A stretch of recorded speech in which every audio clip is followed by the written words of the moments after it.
Hello and welcome back. This is video 10, the last video in the Getting Started series, at least for now.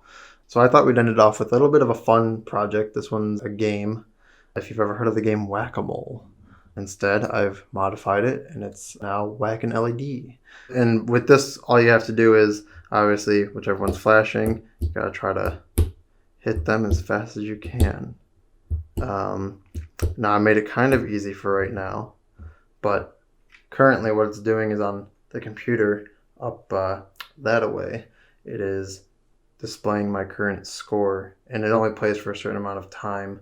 Currently only one LED pushes at a time, but you can increase that difficulty by either adding more LEDs, or you can as well just make it a lot faster too, because obviously it's a little bit easy right now for demonstration purposes. But before we decide to go into the code and explanation on how I got this all logically to work, I'm going to instead go and say how everything is wired up. Obviously, you're going to need the initial hero kit, which comes with hopefully enough buttons, or it will, all of the wires that are necessary, and some 220 ohm resistors, and of course 4 LEDs that correspond to each of the buttons. Now you'll see this yellow is a little bit faded. I took 2 white buttons and I colored one of them with a highlighter yellow because I didn't have a yellow button on me. And I also had the green one. I colored green with a little green marker, but the red and blue are the same. So that way I could tell which button I'm hitting for which color. Other than that, as long as you have the breadboard, the hero kit, all the wires and buttons and LEDs, which should come in the kit, you should be good to go. You can take this and I will show you the wiring diagram in just a moment, give a little bit of a better explanation as to what's going on, and then we'll get into the code section. So let's get into the final video for the Getting Started series. Okay, so this is a wiring diagram. I'm going to make this pretty quick. We have the following pins being used. We have ground, pin 12, 11, 10, and 9 as inputs, and we have pin 5, 4, 3, and 2 being outputs. The inputs are going to be taking in the input from the buttons, and the LEDs are then going to be taking from the outputs. So we have the following. We have ground going into this line here, and what that's doing is going, if we run a wire here, here, here, and here, we're going to ground up all these buttons here as well, taking from this line along here. And we're doing the same thing with these 220 ohm resistors here. Boom, boom, boom, and boom. And what we're doing with those is we are going to run those into this side of the LED, and we're going to run the output wire into here to determine when it should be on and off. That's about it. I think the buttons I have in the particular order for the code section next.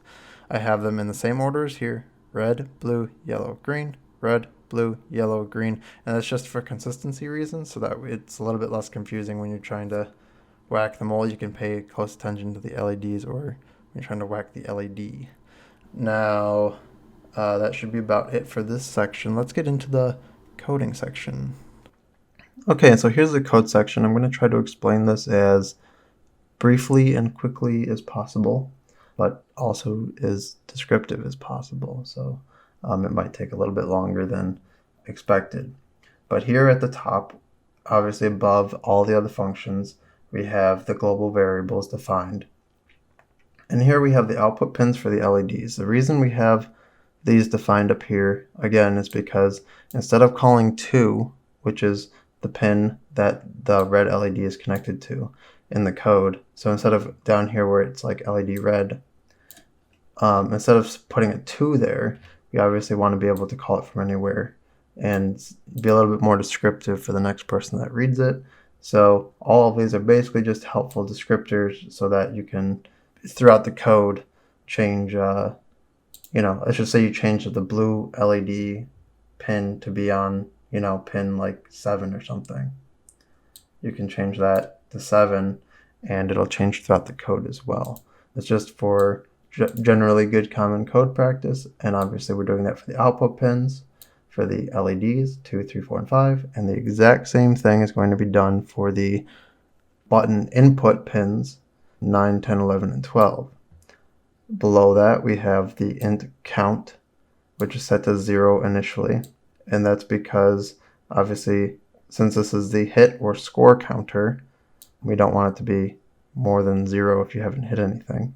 And below that we have int playtime is equal to 10.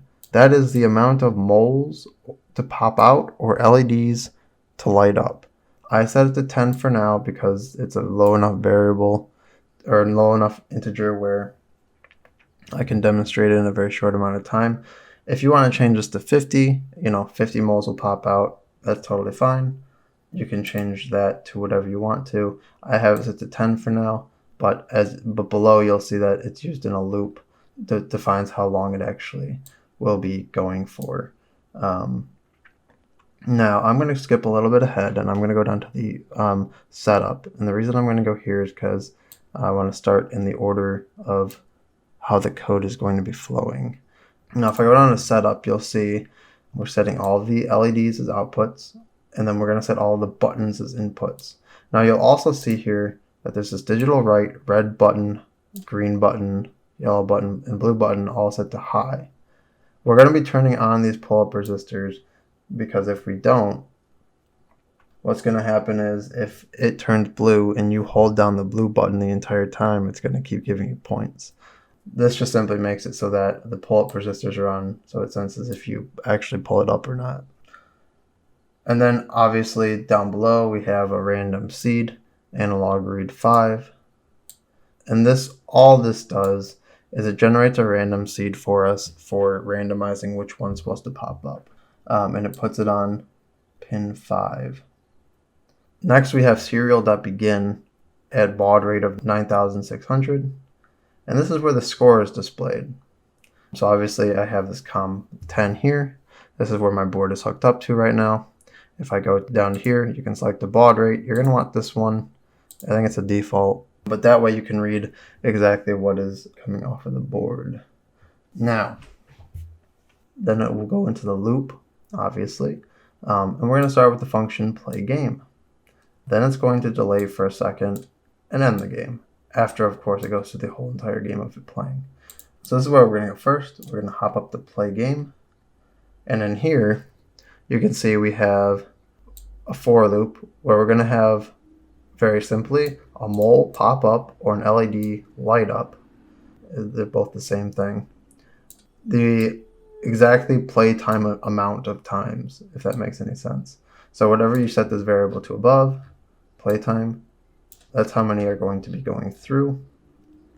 Now, if you look at it says random 4, and it's setting it into the function mole pop-up. So if we follow that into mole pop-up, it's obviously going to pick a number 0, 1, 2, or 3, which is essentially 1, 2, 3, 4, but since we start at 0 in programming, we're going to basically take in whatever it inputs here for each time it goes through that loop, and we're going to say, depending on what this was, we're either going to flash red, green, yellow, or blue. And we're going to delay by 50 milliseconds. And so when we actually do the flashing, you'll see here we have void flash red. And these are all the exact same, so I'm just going to go through one of them. We set the digital write to high. We delay it by a second because that's how long it's currently going to be popped up for. Then we see if the button is pressed. If that button's being pressed down, meaning you are wrecking that mole or hitting that LED, then we're going to add 1 to the count, which is the score variable. And in this monitor here, we're going to print what that is. Then we're obviously going to write the digital write to low for that LED because we don't want it to be on anymore because that mole is now down. So it's the same thing for all those except for just change LED blue to LED yellow to LED green. And it's going to go through that. And when you're done, 100%, it will go to obviously the end of the play game function, delay by a second, and then go to the game end function. And then this is a really simple thing where all it does is it just repeats 5 times. It'll turn all the LEDs on for a second, and then turn them all off for a second. And it does that 5 times, and that's it for the game end. I'm going to quickly demonstrate just on here, me playing the game really quick if you wouldn't mind. So I'm going to click the reset button so you can see the COM window and how this works. Okay, red. I'm hitting the yellow. I hit the wrong one. Boop, boop. Aha. And I got 7 out of 10, which is pretty good, but also I'm making it really easy and whatnot. But as you can see here, we have it displaying on the COM window the output. Now if I go and I haven't changed the output here, but if I start again, obviously it starts back at 1. I'm going to show you the new score. You can improve this code a little bit if you want by in the game end having it output to the serial window final score : and then you can write what count was if you would like to do that too. That would be a very easy, simple improvement if you would like to make that. That should be it for the code section. I'm going to go back to the camera section and I'm going to show it playing for a little bit and then call it there. When you're all done and dusted, this should be probably close to the end result. As you can see, it's now blinking because it's just ending a game. And then it'll restart after the 5th blink. And we got boop, boop. Obviously, you guys can make it faster than this. This is obviously too easy. But you get the idea. And you can do some other fun stuff with this too. You can make a bunch more cases if you'd like to that flash 2 at a time. If you'd like to do that, so that and randomize those. Instead of picking 1 through 4, maybe pick 1 through 16 and have them flash a random combination of 2 or whatever. That would be pretty neat as well. I'd like to thank you guys for watching this 10 video series. Obviously, there's a lot more that will be coming out if you guys are interested. One of them in particular is on InventU right now, and find the game Simon. You can take this exact same board layout and you can upload that code to here. You can then play Simon instead of Whack-A-Mole, and I use the exact same board layout. 1, because programmers can sometimes be lazy. 2, because I wanted to get as much functionality out of this layout as possible. And I'm sure there's other games out there that are fun like this too. But either way, I really do want to thank you guys for watching this, and I hope in some way, shape, or form you guys are inspired to go create something on your own. If you have any questions, anything like that, anything you're unsure of, you can feel free to leave comments in the comment section down below, and we'll try our best to answer as many as we can. Thanks for being part of the Inventor family, Inventor group, and we look forward to continually inventing things together with you. So thank you.